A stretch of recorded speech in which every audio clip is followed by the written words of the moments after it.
U.S., meanwhile, the prison inmate brought to a new prison in upstate New York. Authorities say within a half an hour of arriving there, the inmate was clinically dead.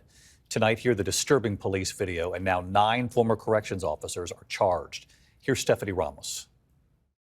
Tonight, multiple corrections officers seen in this disturbing body camera video beating Robert Brooks at a New York State prison, now charged in his death. Brooks had just been transferred to the Marcy Correctional Facility near Utica. About a half an hour later, he was clinically dead. 6 former officers charged with murder, all 6 plus 3 others charged with manslaughter. Last December, the officers seen choking, punching, and kicking the 43-year-old in the face, torso, and genitals. I think any sentient human being looking at the tapes naturally comes to the conclusion that he must have said something. He must have spit at the officers. He must have resisted in some way. And the fact of the matter is, he did absolutely nothing. An autopsy finding Brooks died from homicide caused by asphyxia due to neck compression and multiple blunt force injuries. Tonight, Brooks' family calling the charges a step toward accountability. These men murdered my father. It was on video. These men need to be prosecuted and convicted of the crimes they made. Brooks had been serving a 12-year prison sentence for assault. All of the charged officers pled not guilty, and some have been released on bond. David. Stephanie Ramos with us here. Steph, thank you. Greetings from the east to north to south, and this wicked ass west. The topic, 80 days is America's justice. The questions, why do you think it took 80 days to make an arrest on a murder that was caught on video? Let's get into it. I am your host. I am the one. Okay, let's get into it. Why do you suppose it took 80 days to make a murder that was caught on video of these good Christian, wait a minute, these good Christian devils? Why do you think it took 80 days, approximately 80 days to make an arrest? But guess what? It took less than 24 hours before they were out on bail. Now, I want to break it down to you, because somebody outside of America would not understand this. Let me make it clear. There was a murder caught on video. Now, they'll tell you it was, I think it was like 6 arrests and plus 4, like a total of 9. Now, we all know it's more. We all know it was more officers than that. It's basic common sense. But we'll go with their narrative. You have a murder caught on video. There's no doubt about it. Laws were broken on video. But it took them about 80 days to make an arrest. And it took less than 24 hours before these good Christian devils are out on bail. Now, I'm going to stop right here. I'm going to run another video. Why do they hate us so much? Why do they hate us so much? I'll be back. Robert Ricks, Brooks' father, angry and emotional, had these words to say. My question is why? That's my question. Why? Why do y'all hate us so? Why? What do we do? What do we do? We ain't do nothing. We help you build this country. We help you build it. Blood, sweat, and tears. We help you build this country. So why do you hate us? The Onondaga County District Attorney, the special prosecutor in this case, held a press conference afterwards. When asked why bail was set for murder charges, this was what he had to say. This is New York. If you get bail on a case, you should, after you do a novena, just say thank you, Your Honor, for setting bail. The bail is not an issue in this case. Case is not going to be decided because someone's locked up for 8 months or 9 months till the case comes to trial. These guys aren't going anywhere. This was a continuation of injustice. I never, and once in my community, seeing what you release someone for murder in the second degree, I'm someone who was arrested, indicted, and wrongfully convicted for murder in the second degree. When I was arrested, I didn't get no bail. They're going home to their families tonight. All of them. It's two systems that we're dealing with here.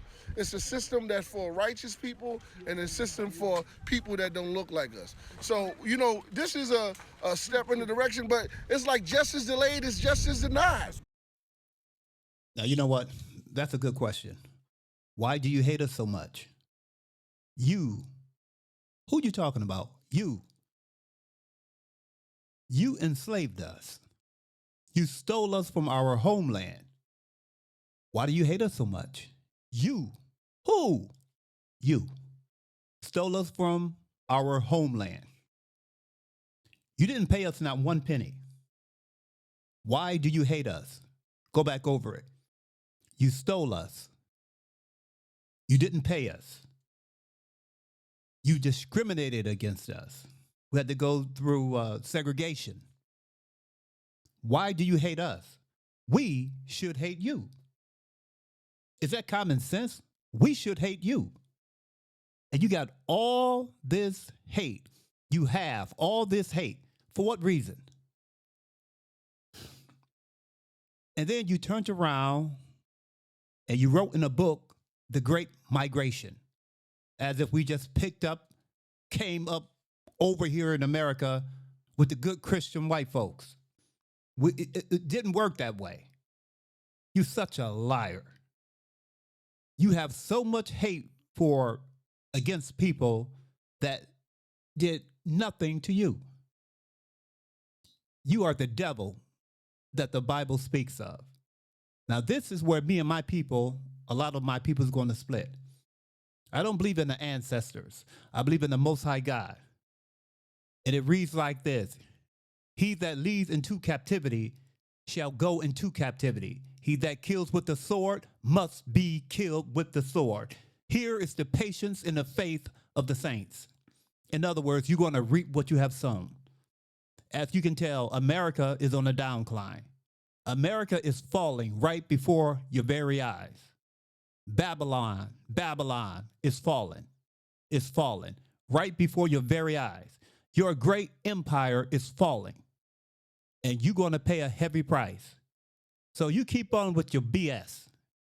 You know, you're going to fall. It's just a matter of time. Let me move on. Next clip. Since I was in the area, I decided to investigate myself and expose this uncharged, dangerous murderer, something that mainstream media should be doing, but doesn't care to. He is a danger to the community.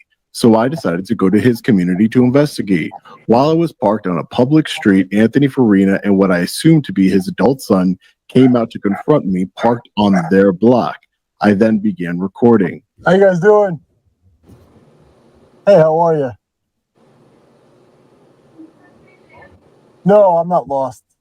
I'm conducting an investigation. They asked him if he was lost. Yeah. Old school.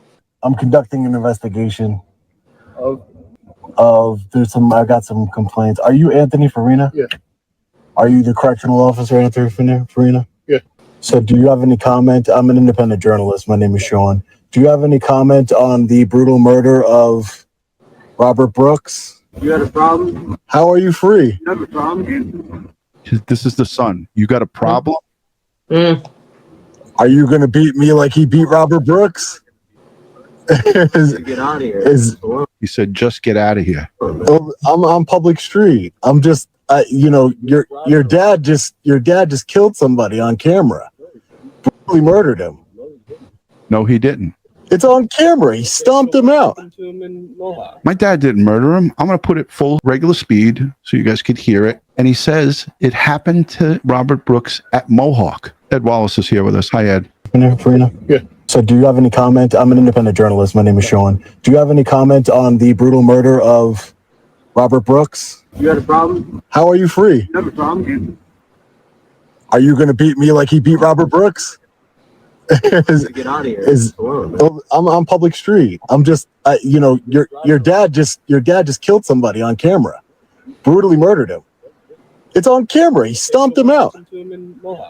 He stomped him out. It happened to him in Mohawk. Yeah, that was the plan, but the plan went to shit. Right. You know, that's what they were going to say. This happened to him in Mohawk, and he obviously told his son that plan. Yeah, but it's just funny, Ed, that everybody and their mother has seen this video, and that plan is probably a plan that worked many times in the past. Saying that inmates fall downstairs, they fell in the shower, they beat themselves up, You know, it's like father, like son. There is not a spot of remorse in both of those devils' eyes. Not one spot of remorse. Not one spot. It is unbelievable of how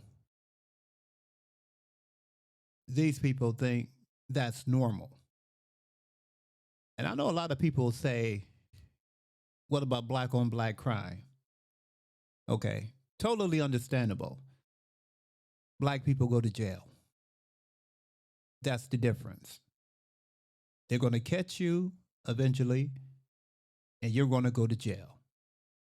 But how in the world can you justify murder and you go home to your beautiful home? That's a very nice home. And the son is, what's the word they want to use? In collusion. I hope I'm saying the word right. Y'all know I can't talk. The son is on board because guess what? Maybe he's 20, 21, 22. He's going to grow up the same way. Unless the odds are not in his favor. I know a coward when I see a coward. When the odds are not in their favor, it's a whole different ballgame. When you got the judges in your corner, you have the police department in your corner, you have the lawyers in your corner, the mayor in your corner. You can go straight upstairs to the House and the Senate in your corner. And of course, now they believe they got the president in their corner. So what's the word? They want to feel emboldened now. I can pretty much do what I want to do. But I can guarantee you one thing. You're going to get away with a lot, okay? But eventually, you will reap what you sow. You can believe that. Let me go on to the next clip. An Oneida County grand jury has charged you with various crimes, the top count of which is murder in the second degree. It was standing room only inside the courtroom where 10 officers were indicted on charges for the beating death of inmate Robert Brooks. Dozens came out to the Oneida County Courthouse Thursday to be there to see the officers stand before a judge for arraignment. The 5 officers charged with second-degree murder include Nicholas Anzalone, David Kingsley, Anthony Farina, Christopher Walrath, and Matthew Gallagher. 3 other officers, Michael Mashaw, Michael Fisher, and David Walters, have been charged with manslaughter, while Nicholas Gentile was charged with tampering with physical evidence. Bail was set for all of them, which didn't sit well with those seeking justice for Robert Brooks, some even confronting the family of the officers. Protests erupted after the arraignment, angry that these defendants charged with murder were able to make bond and go home to their families. You know, I sort of wonder what the outcome of this case is going to be. Because under no circumstances should they be found not guilty. But of course, we are in America. So I would like to conclude this video by saying this. If they are found not guilty, how much time would they really serve? And if they are found guilty, will they get a pardon by this president? Because under no circumstances should they be found not guilty. But again, we live in America. Thank you for watching. I am your host. I am the one.